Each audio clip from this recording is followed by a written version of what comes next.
And now, live from England, bringing you news and analysis that you won't find on the corporate and government mainstream media. It's the WideShut Webcast.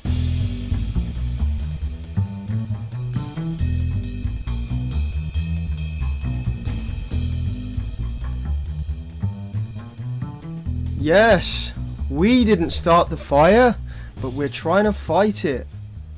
Good evening, resistors. Today is March 26th, 2012, and you are tuned in to the WideShut Webcast on Resistance Radio. That's resistradio.com. I'm your host, Keelan Balderson, and for the next hour, we're going to be chatting all things resistance. Going to get to the headlines today in a bit.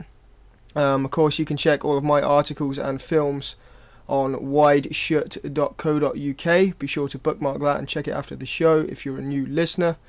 Apologies for not really updating the site last week. Playing hard, I guess, has begun to take over from working hard.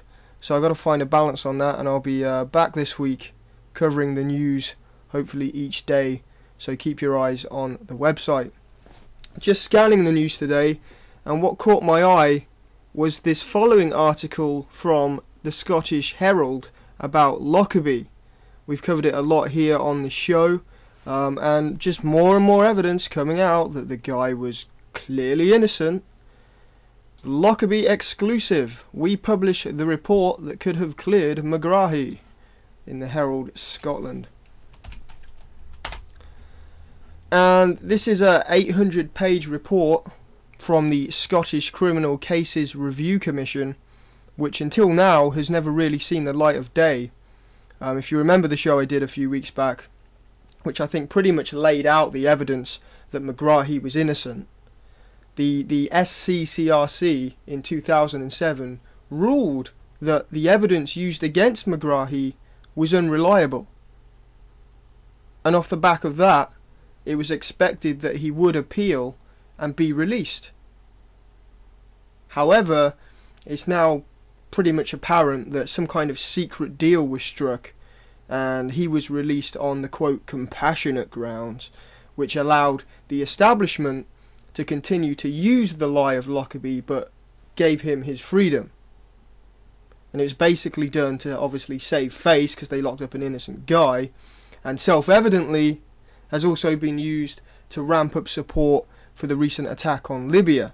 You know, we had the big Sun headline after NATO obliterated the country, killing many innocent people, that said, you know, this is for Lockerbie. Which he didn't do, so I don't know how it could be for Lockerbie, but it gave them a nice propaganda story to get the public on side for the operation against Gaddafi. We also had that scumbag who claims to be our Prime Minister, David Cameron, come out and tell the Al-Qaeda linked rebels to try and recapture Megrahi. Put that into perspective. Our Prime Minister working with Al-Qaeda to get an innocent man rearrested. Doesn't really make much sense to me, but we don't live in an honest and just world. But anyway, not to get too deep into all that again, please go back and check out the archive of the Lockerbie show on YouTube or wideshut.co.uk or perhaps on resistradio.com. I'm not sure how far the archives go back on there. But yeah, the SCCRC ruled that an eyewitness who said Megrahi bought clothes from his store found in the wreckage on this certain date was unreliable. Things he said didn't correlate. He was influenced with millions of dollars by the FBI. They paid him off to be their star witness. Then there's the alleged producer of the timing device on the bomb. He said it didn't match the type of device that his company sold to Libya, yet they went ahead with it anyway as if it did, and called in other experts. I mean, what kind of how many more experts do you need other than the guy who made the device? But they call in FBI experts to say, oh, it was the device that Libya, was sold, when this guy saying it wasn't. He also said that evidence had been tampered with, and he was shown fragments, and then the next time he was shown the fragments, they were different, and they'd been carbonated or something. Just a complete setup. Just another in a long line of contrived terror attacks that our leaders expect us to swallow when it suits their agendas. But as I say, this Scottish Criminal Cases Review Commission, through the Herald newspaper there, have released the full report that went along with the original summary that I covered the other week, which was swept under the carpet when Megrahi strangely withdrew his appeal because of the whole compassionate grounds thing. I've not read this myself yet, but I do urge everyone to go over it. I'll get the direct link here to the PDF. I'll check it out tomorrow probably. 800 pages. What's going to be in there? Anyway, another topic that we've talked about a lot on here that I want to get into today is a bit about global warming, which is now obviously called climate change, because warming is not as simple as they first wanted it to be. It doesn't seem to be all about warming. Everyone now admits that there hasn't been any warming for at least 10 years. So it became climate change. But then the IPCC had to admit last year that a lot of the weather changes that are happening because of this climate change, things like increased hurricanes and things like that, might not be down to man-made CO2, and that they don't even have strong enough data to tell if there really has been any extreme weather changes anyway. So these changes that are happening because of climate change, that was changed from global warming, might not actually be changing. And they had to admit that there are natural cycles that also play a role.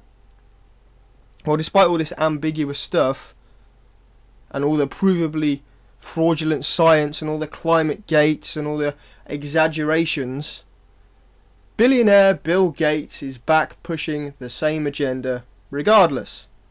He's been doing some media, the media rounds this past week, talking about the evil CO2. And you've got to watch the actual video after the show, because I'll play the clip. Actually, I'm not sure if it will play. I'm not sure if we can only play audio. I know you're not going to see the video, but I'm not sure the audio will go through the streaming thing. But as soon as the CO2 topic comes up, he starts smirking. He's like, Now, I'm not going to say I have any evidence that he's deliberately being deceptive. He could just be a useful idiot that has a lot of money and is somehow wound up on this bandwagon. But to me, he looks like a sleazy car salesman who knows that the steering wheel's going to fall off as soon as you drive it out of the lot. This is the man that laughed out loud while writing a sum on a screen in front of an audience that said, humans equals CO2, so we must subtract humans. Ha ha ha ha ha. It's funny that he wants to reduce the population to reduce CO2 that we breathe out. And he claims he wants to do this through giving people healthy vaccines. Like in India, where his polio vaccines helped give lots of people polio because their immune systems are so, shattered due to the poor nutrition that they have, that they can't even fight off the vaccine. You're supposed to get a little bit of the virus, and then your body beefs up to combat it, and then next time, you can easily fight it off. You don't get it. Well, their immune systems are so rubbish because they're living in poverty that they can't even fight off the vaccine, so they get polio from it. And all these people are running away from them when they come and try and administer these vaccines. And then the media goes, oh, all these conspiracy theorists in this country don't want the vaccine. Well, it gave them polio. Didn't treat it. And he won't give you healthy food to help fight off infection and build up your immune system and nutrition. You have to have Monsanto's genetically modified food. And the farmers have to be paid a pittance to produce it. But this particular video comes from the Mother Earth Network or something along those lines. But anyway, I'm going to play the clip. Here's Bill Gates talking climate change. It is a Wall Street Journal video, but I found it from this Mother Nature Network. That's what it is. Hang on a minute. If you want to improve the situation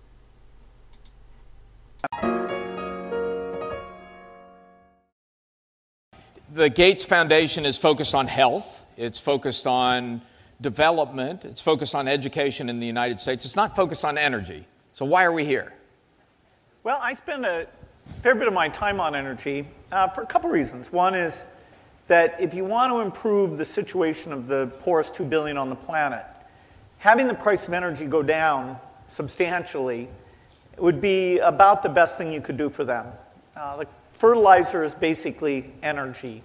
Their ability to get their inputs to come into where they live, their ability to get their produce out, their ability to get to jobs and things. Energy is the thing that allowed civilization over the last 200 years to dramatically change everything.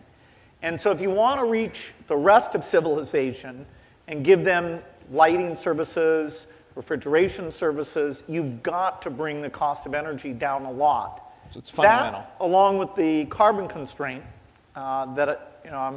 I believe is hugely important, partly because what it does to tropical agriculture is it makes it virtually impossible. If you get enough warming, the temperate agriculture actually is a net beneficiary because of increased CO2 concentrations and certain places where warmth is good. But tropical agriculture, which is where the poorest live, is a disaster. And you've said we have to not just slow the growth, not shrink carbon emissions, but get to zero. The goal has to be zero. Why? Well, you'll never get to absolutely zero, but if you want there not to be increased warming every year, you have to get to extremely low numbers. There's enough of the carbon stays around for about 10,000 years, the tail piece, because of the way it equilibrates with the ocean, that what we're asking civilization to do here is very, very dramatic. If it was just a factor of 2 reduction, that would be very straightforward. But it's not like that. This is something where it's ultra different. Every year, civilization puts out more CO2. There's not a single year where we put out less, even when we had the economic recession, because China and India are moving ahead. And so the idea to get to an 80% reduction, you actually have to have a year where you get less. It's kind of a mathematical thing. And then you have to have years where you get a lot less. And so this is very tough. The likelihood of us meeting any of the goals we've set seems very daunting. So right away there, he starts with the first deception that somehow the green movement is a good thing for the third world.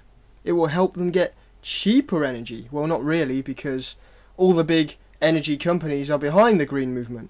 We have to fund their switch over to green energy. It's still going to be giant mega corporations making you pay loads for everything.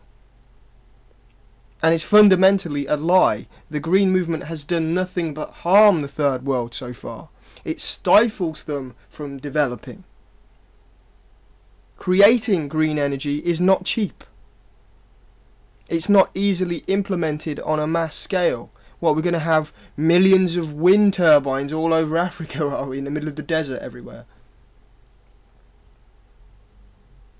Forcing the third world to go green puts them at a disadvantage to the West, who have already industrialized. These are countries that haven't industrialized yet. He's talking out of his ass. Just because he says so doesn't make it true. Who's he? It's just this guy with loads of money.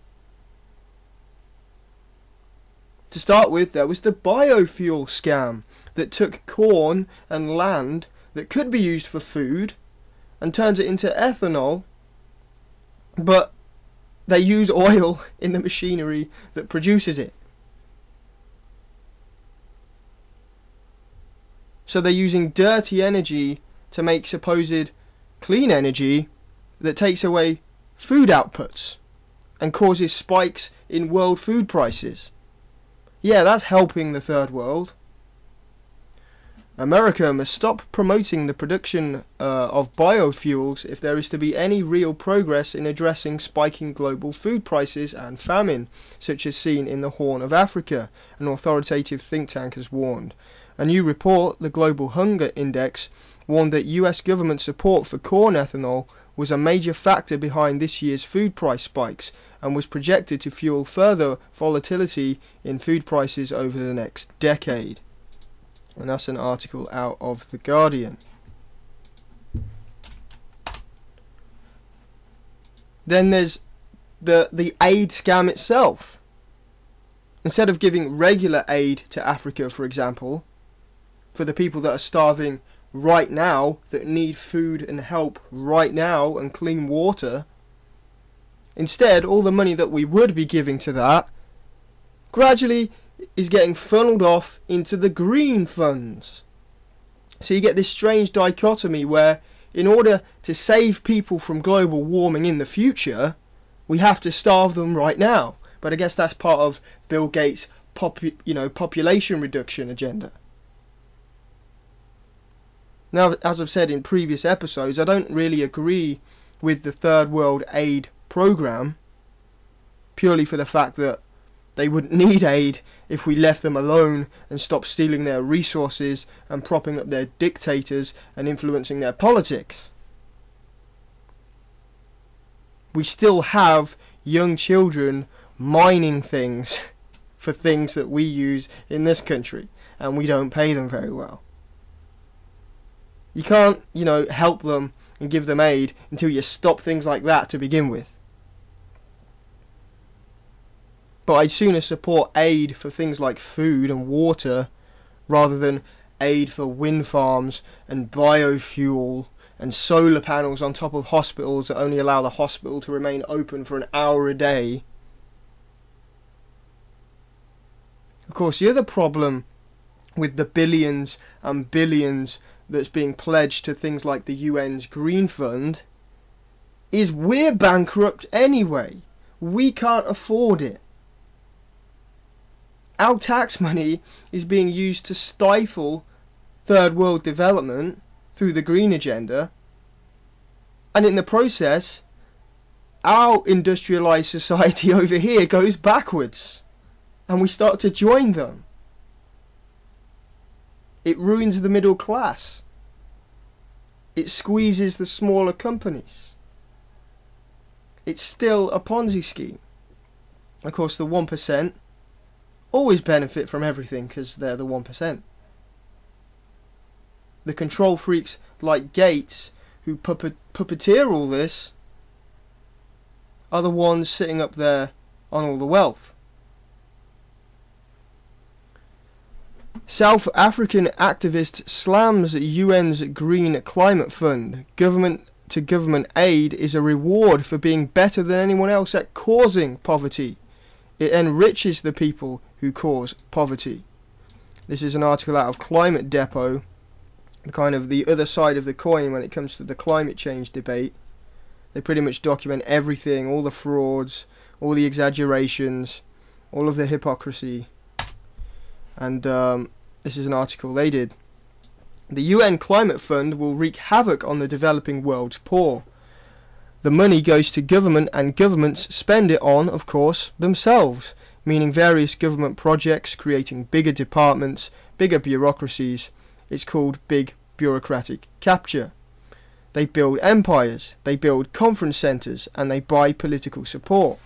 They go and distribute the money to communities where they want to be supported by the votes. What the UN is saying is, we want you to indulge in our opinion of climate change, and if you do so, it's going to cause a great deal of poverty and unemployment in poor countries. You cannot, as a poor country, subscribe to the Kyoto Protocol and grow. They are mutually exclusive. Africa itself, sub-Saharan, what used to be called Black Africa, is now the highest sustained growth region of the world. The highest growth country in the world over the last 30 years is Botswana. So they don't need the rich countries to help them. All they need is for the rich countries to leave them alone. And that's quotes from South African development activist Leon Lau talking to Climate Depot. Now, Bill Gates also talked about how he wants to get CO2 output to zero. Well, not completely to zero, because that means, humans would have to stop breathing. But he says to stop, we need to reduce it to stop this supposed increased warming each year. Well, there hasn't been any increased warming for 10 years. So what exactly is he basing his thesis on? Some scientists say that CO2 follows warming instead of warming following CO2. It's the same old story. The rich establishment, whether they pose as liberals or not, they go where the money is and they go where the power is. Gates doesn't promote healthy nutrition and self-determination in Africa. He promotes his investments in the giant corporation Monsanto and their GMO food, and he promotes his vaccines instead of healthy living. You should give them all multivitamins instead of jabbing them with these things that don't always work or cause paralysis and so on. Instead of allowing the third world to industrialize, which is actually the primary cause of population reduction, the better off a society, the less children people have. I guess it's because they're out buying lots of crap. Poor people tend to make a lot of babies. Instead, he wants to lock them in a nice little green cage. And he's being quoted there on the Mother Nature Network. Well, instead of being for Mother Nature, he's the one advocating geoengineering and genetic modification. That's messing with the environment, if you ask me. Not CO2. It's always about control. And we're going to race ahead here. This moves us to our last story before the break, before the halfway mark. And it's the New World Order quote of the week. Each week we look at a mainstream article or a think tank report that discusses the need for a New World Order or further global governance, or somebody who's talking about the New World Order, whether good or bad, or their different takes on it. But this week we're going to go to the Jamaica Observer. It seems it's not just people over here that are talking about global governance. After all, it is a global ideology. Democracy versus imperialism at the World Bank. The World Bank, obviously one of those global institutions that loan money out to poorer countries to hook them into debt under the economic hitman system, and they either allow the private profiteers, the corporations, to go in and buy up the infrastructure as collateral on those loans, or nudge nudge wink wink, they ask them for political favours. A bit like how US State Memorandum 200 called for certain countries to reduce their population. And when they got all uppity about it, like, what are you on about, reduce our population? I don't understand. Then they were told, the officials were told to start clouding it all in language such as health and reproductive services and all these newspeak terms. No, they just want to get rid of your population because they're seen as a threat. Something many accuse Bill Gates of is that, he's all about, he uses all these newspeak terms because he's all about population reduction. Planned Parenthood, when that whole thing was really set up by a complete racist eugenicist called Margaret Sanger. But anyway, I don't want to go into that. I'll start sounding like Alex Jones. I mean, it's true and everything, but I'm not here to rant about eugenics today. Democracy versus imperialism at the World Bank. Will democracy prevail in the selection of the new president of the World Bank, or will imperialism continue its unbroken 50-year stranglehold in the form of yet another American? The presidency of the World Bank has, since its establishment, been the prerogative of the United States in a Faustian deal with Europe, in which the managing director of the International Monetary Fund has always been a European. The game plan has been unchanged since 1944, although the selection process is completely lacking in democracy, transparency and fairness. It has often deprived the twin institutions of suitably qualified leadership. Merit in the form of qualification, knowledge of the subject matter and relevant previous experience play little or no part in who is chosen by the US and the EU. Over the last half a century, imperialists' practice has roiled the rest of the world. Long gone are the days when the majority of the world was under colonial rule and less than 40 countries were in attendance at the founding meetings at Bretton Woods. In those days, the hegemony of the US was at its zenith, and it was the only country with the resources to fund these institutions. So it naturally became the largest shareholder, which remains the same today. Seems like Jamaica knows what's up. The world, however, has changed, or maybe not. They believe that things are getting fairer.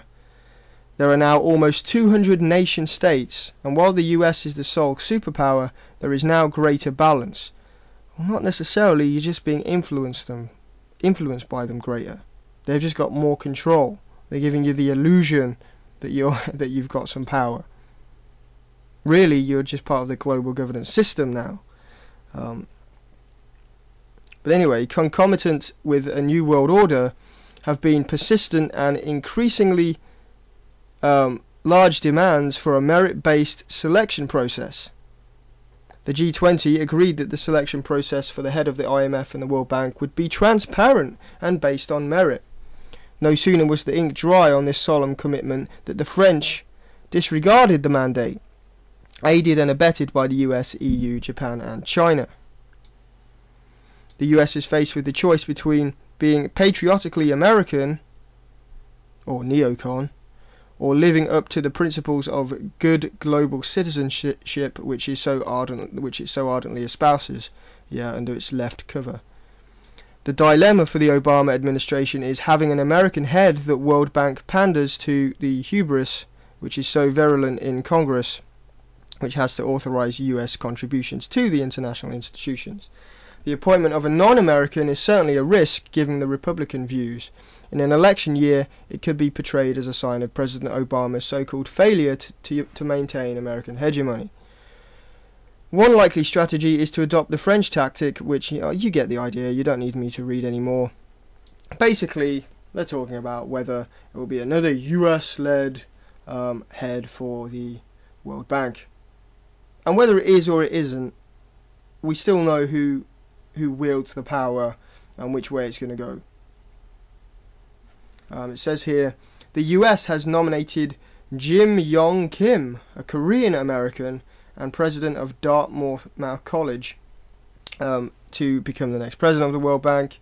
Curiously, he is not an economist but is a medical doctor. And they go on to say that, there's lots more people more qualified. Yeah, it's a scam. You know it is. So we'll be back after a quick break, folks. We're going to be looking at the news that the pre-summer riot shooting of Mark Duggan, the inquest into that event, curiously might not go ahead now. So keep it locked here on the WideShut webcast, and we'll be back with that story after this.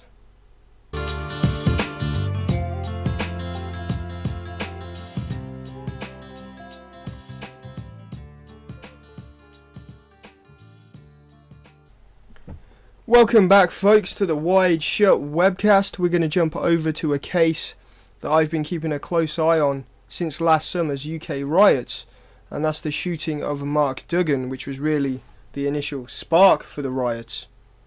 The family weren't told why firearms police had pulled their son, out of a taxi and shot him dead. They went to protest about this lack of transparency by the police. And according to multiple eyewitnesses, things kicked off after the police set upon a 16-year-old girl with their truncheons. Now, we've been through it a lot on here. Originally, the police lied and said Duggan had shot at them first, but then tests showed that the only bullets fired at all were police bullets, so it was just police firing. There was tampering of evidence at the scene, with the taxi that he was pulled from being taken away and then brought back again. Surveillance teams hiding in the bushes days before the event. The gun he allegedly had in the taxi didn't have his fingerprints on, and police admit to, for some reason, they admit to throwing this gun over a nearby fence somewhere. All sorts of dodgy things going on. But in the news today, out of the BBC, thanks to Deviant Stoner for posting that on Facebook, Mark Duggan inquest may not be held. Well, that's going to help us get to the bottom of all these strange things, isn't it? No inquest. A pre-inquest hearing into the death of Mark Duggan has been told that there may not be an inquest at all. Mr. Duggan was shot by police on August 4th in Tottenham, North London, which was followed by days of rioting. The Independent Police Complaints Commission, independent, said sensitive material relating to police decision-making may have to be withheld from the coroner. It said its investigation had been delayed and its findings may not be available until early autumn. That would be more than a year after the shooting. If no inquest can be held, Coroner Andrew Walker said an inquiry would have to be arranged in which some evidence may be heard behind closed doors. A coroner's officer said a provisional date of January 28th has been set for proceedings, but only if the 8-week inquest is given the go-ahead during a review on 23rd of October.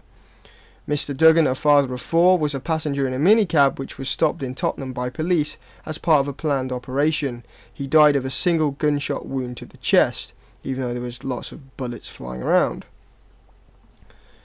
Breakdown in confidence. Initially, police said Mr. Duggan had shot at officers, a claim that ballistic tests proved to be untrue. Anger over the shooting sparked riots in Tottenham on August 6th, with the unrest spreading across London and into other parts of England. And you can watch my film Perfect Storm on my YouTube account, or you can go to wideshut.co.uk and click on Watch Documentaries and you'll find it there. The article continues. At another pre-inquest hearing in February, the IPCC admitted making a mistake by saying Mr. Duggan had fired at officers. Just a mistake. That hearing heard the family of Mr. Duggan has suffered a complete breakdown in confidence in the police watchdog. And I wonder why. I mean, can you blame them? And why is it we have all these institutions called the IPCC? You know, we've got the International Panel on Climate Change, which is full of baloney. We've got this Independent Police Complaints Commission, which is full of crap. I mean, if anything's called the IPCC, folks, I think we just better, ignore them, because they've not got a proven track record. But let's get this straight about this Duggan case. An inquest into a shooting that rests solely on the question of why did police shoot this man dead in what eyewitnesses called an execution-style killing. That's the fundamental question. Why? But according to this report, the inquest into why may be cancelled, or at least sensitive material relating to police decision-making may be withheld. That's what we need to know about, the police decision-making. Why did they make that decision? Something tells me that this, quote, sensitive material relating to police decision-making might be where all the evidence is. They're not really doing themselves any favours. If it's straightforward, if there was no lapses in judgment, if everything the police did was correct and above board, why does information have to be held back? Why are they considering not even holding an inquest? If they are, why are they considering having it heard behind closed doors? What exactly are they going to reveal that we can't hear? That police hide in bushes days in advance and plan operations to kill people? It's like with the 7/7 inquest, where you have all these questions about what MI5 were doing and why they were doing it, and then an agent is allowed to sit behind a screen so nobody knows who they are, and he can simply deny any wrongdoing, and they go, oh, okay then, I guess MI5 didn't do anything wrong. That's not justice. But we're heading further and further in that direction. After the 7/7 inquest, William Hague announced that in the future, inquests that involve intelligence data should be held in secret hearings, completely closed off, so nobody independent can even go through the evidence.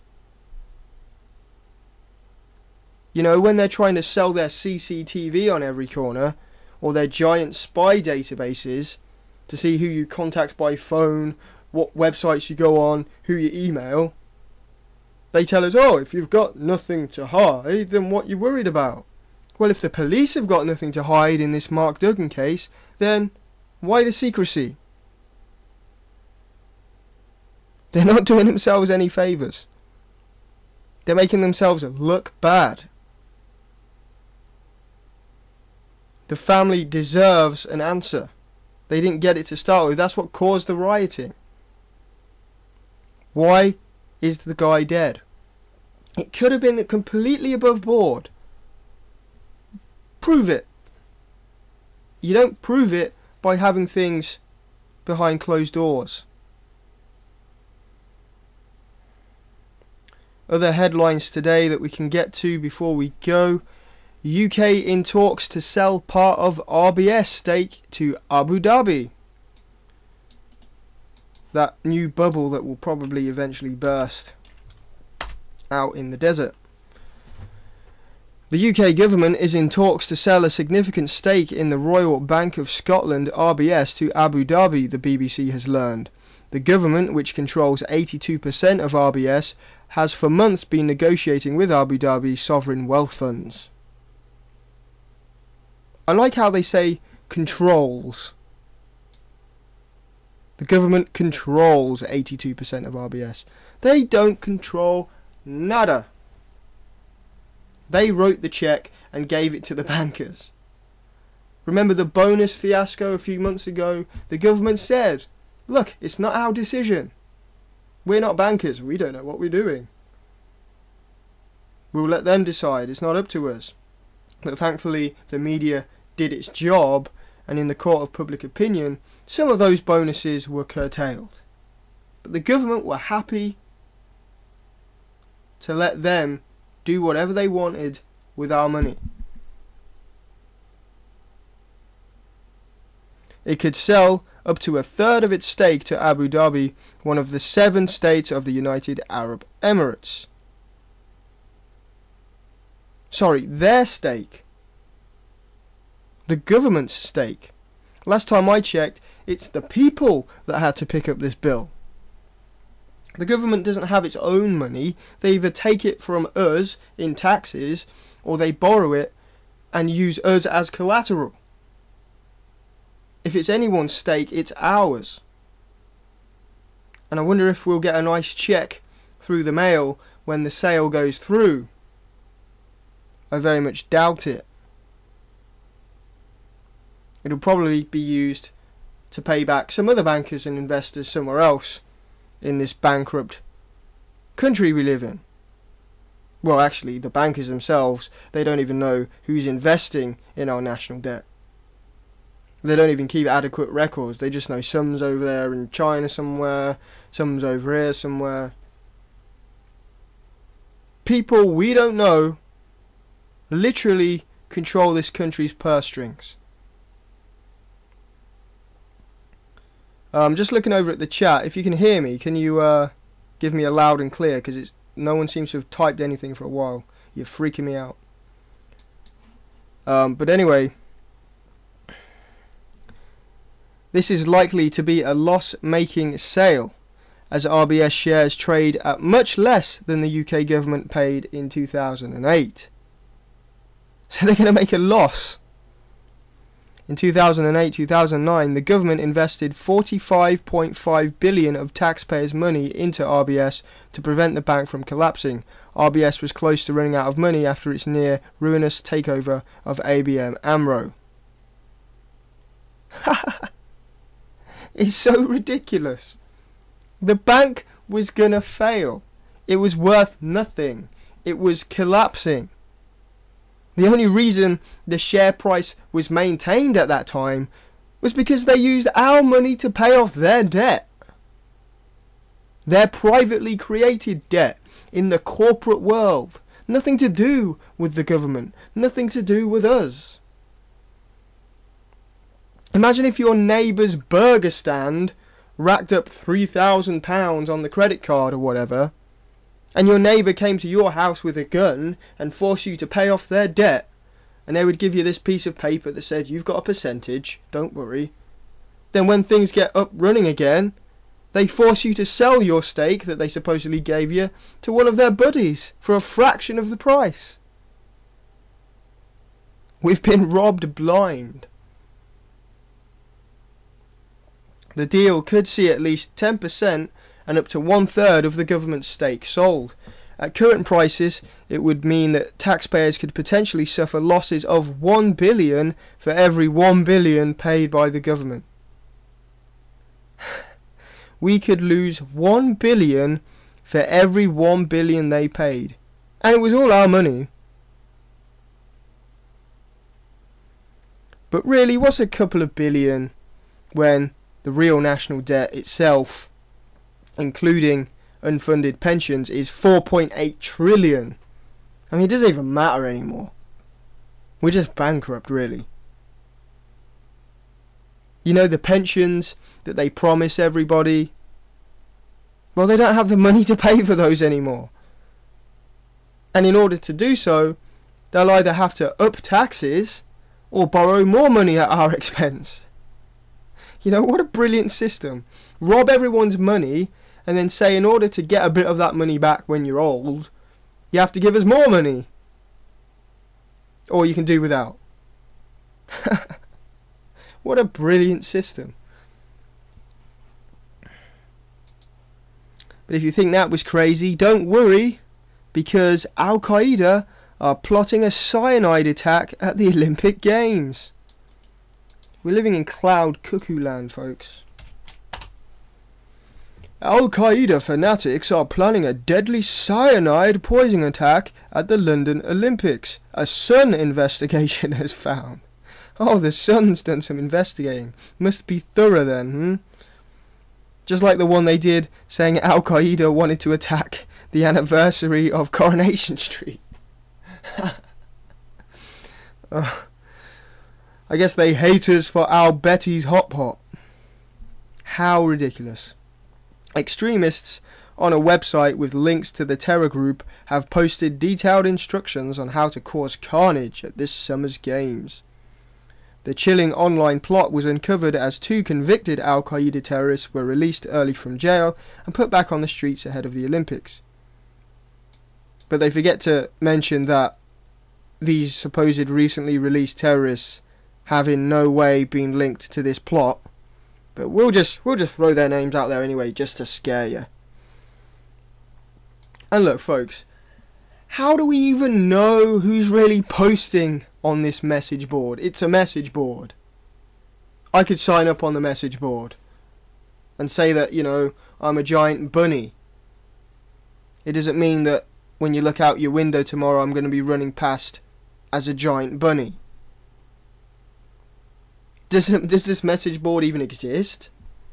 It could be anybody. It might be the CIA doing another one of their sting operations that they like to do. And I mean, what are they saying? They're going to replace toilet hand creams with poison? That's the crux. Read the article. That's the crux of what they're saying. There's this kind of hand cream stuff, this cream that can go through the skin or something.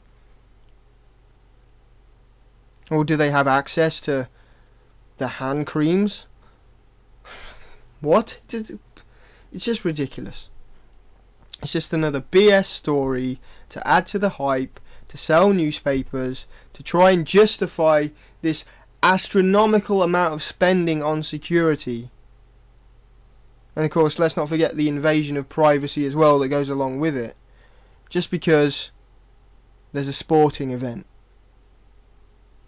How about we just let Al Qaeda join the Olympic Games? We'll let them, have the egg and spoon race or something. Give them a token entry into the games. A second extremist said on the website, "It is a good idea and you need to plan well." She added chillingly under a logo of the 2012 Zion Games, "It's time to prepare for the event, as once again they are interfering with innocent Muslims." And say this is all true, and there really is this massive threat. Perhaps there's a message in what that person wrote, as once again they are interfering with innocent Muslims. Maybe if you want to fight Muslim terrorism, how about you stop bombing Muslim countries? Or warning countries like Iran that you're gonna bomb them for no reason. It's called blowback. Of course they're angry at us. If you want to fight Muslim terrorism, how about you stop supporting them in other countries? How about you stop NATO from teaming up with Al-Qaeda-linked rebels in Libya? How about you stop backing the extremists and terrorists that are involved in the opposition in Syria? How about you reverse the clock and don't send in the Muslim extremists into the Balkans? How about you don't fund them in the 70s through the 80s to fight the Russians? This person's right. Stop interfering. Of course, that's if it's true, which it's clearly not. This is just some made-up Sun story from some obscure message board somewhere. It could be anyone. Remember the Al-Qaeda magazine, which was produced by Al-Qaeda in the Arabian Peninsula, headed by Anwar al-Awlaki, who just dined at the Pentagon after 9/11.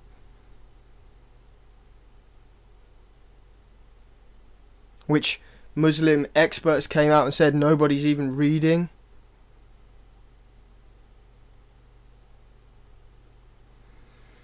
Anyway, I'm going to call it a day there, folks.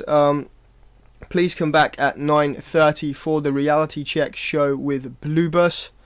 But from me and the WideShut webcast, I will catch you next week. If you found the preceding information valuable, please consider buying a DVD or making a small donation of your choosing. Go to wideshut.co.uk/donate. That's wideshut.co.uk/donate. You are the resistance.